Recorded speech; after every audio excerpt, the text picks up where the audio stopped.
sur ton chemin, gamins oubliés, égarés, donne-leur la main pour les mener vers d'autres lendemains.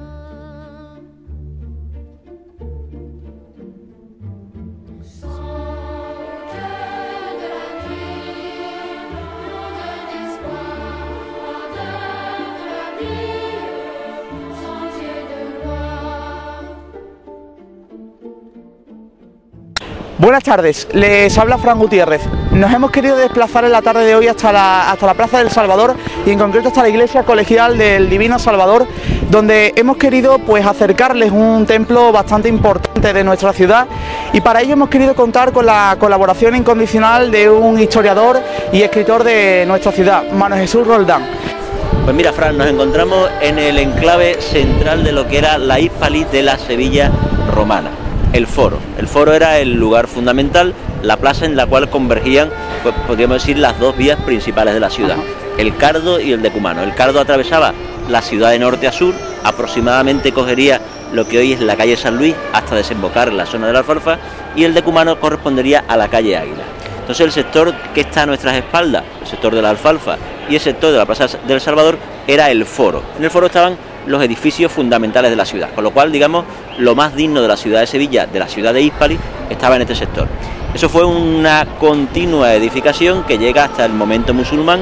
En el momento musulmán se construye aquí la primitiva mezquita mayor de la ciudad, en el siglo IX, y va a seguir siendo ese foco central de la ciudad hasta ya posteriores ampliaciones en época almohade, donde se desvía, en donde se amplía el perímetro de la muralla hasta llegar al sector actual de la Macarena. Pero este era el centro de la ciudad de Hispali, el centro de la ciudad en época musulmana, y será el centro de la ciudad pues prácticamente durante toda la Edad Moderna.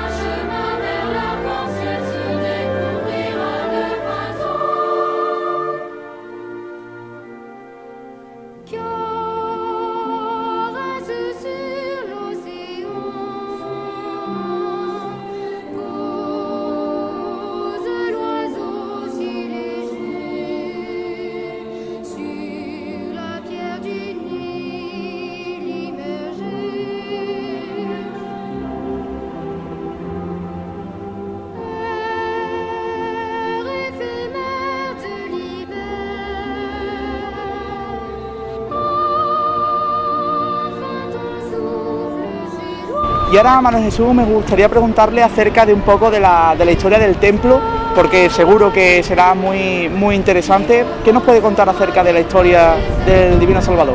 Mira, la iglesia del Divino Salvador es una superposición de historias. Realmente habría que comentar pues, por unos restos romanos que hay, sobre los cuales se van a superponer una primitiva mezquita musulmana, la mezquita fundamental de la ciudad. Luego se trasladará esa mezquita principal a lo que es la actual mezquita catedral, pero en su origen, en el siglo IX, esta será la mezquita in Adabas. Esa mezquita se mantiene como edificio religioso en el periodo cristiano, puesto que se adapta como edificación cristiana, y debía estar en muy malas condiciones en el siglo XVII, puesto que se planteó su derribo. Ese derribo realmente llega en la segunda mitad del siglo XVII, de forma que se plantea un proyecto nuevo. El proyecto es complejo porque comienza las obras Esteban García en el año 1670, pero a los pocos años, 1674, se viene abajo, lo poco que se había edificado, con lo cual hay un cambio de maestro arquitectónico. Son varios los maestros que van edificando el nuevo templo de Salvador, pero hay que darle prácticamente la paternidad a Leonardo de Figueroa, el gran arquitecto barroco del siglo XVIII, que será el que la termine en 1712. Por lo cual tenemos un edificio que en 1712 está prácticamente terminado.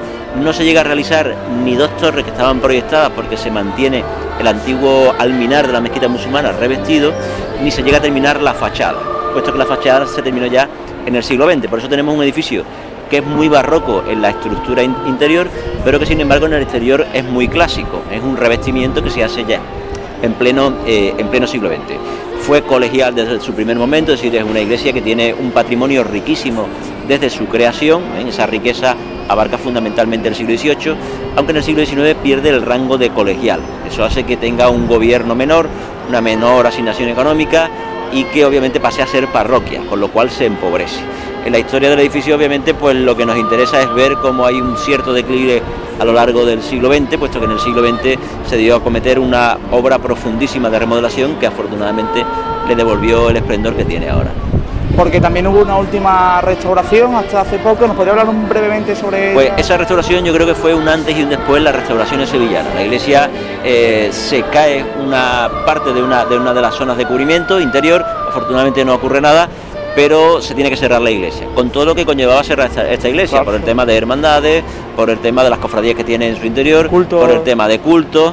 Y digo que fue un antes y un después porque bueno, supuso una llamada de atención al patrimonio sevillano. Es decir, esto fue por primera vez y desgraciadamente de las pocas ocasiones que aquí se ha movido eso que se llama la sociedad civil, ¿no? Eso de que la gente aporte dinero, que aporte dinero a empresas, de que se mueva todas las instituciones, porque aquí colaboró el Ayuntamiento, colaboró la Junta de Andalucía, colaboró el Estado y colaboró la Iglesia, además de forma realmente bien gestionada. Está fundamentalmente la obra de Garrido Mesa, que estuvo ahí coordinando toda la restauración, y se pudo hacer una restauración integral, modélica, puesto que se pudo ver todo el proceso de restauración. Cuando se terminan las obras, ya entrado el siglo XXI, se conocía todo el interior del Salvador, se descubrieron sectores del Salvador que no eran conocidos hasta ese momento y se pudo poner pues en valor un edificio que quizás había estado oculto su patrimonio durante demasiados años. Porque quizás hay muchísimos templos en Sevilla que a lo mejor están demasiado tiempo cerrados, no están a la vista del templo, otros en mal estado, como el caso de Santa Catalina.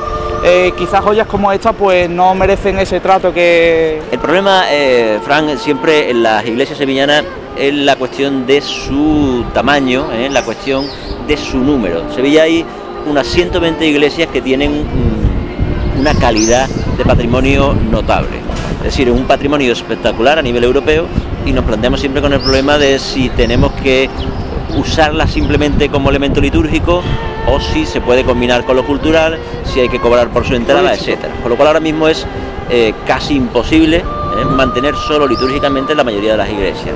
¿Qué ocurre? Pues que hay que buscar fórmulas intermedias como la del Salvador. El Salvador es una fórmula que mezcla lo cultural, mezcla la visita turística, porque si no hay ingreso de dinero, este tipo de patrimonio no se puede mantener. Y este puede ser un modelo para que sucesos como el de Santa Catalina, que realmente es una vergüenza que una iglesia de ese patrimonio esté cerrada en Sevilla, pues no se vuelva a producir.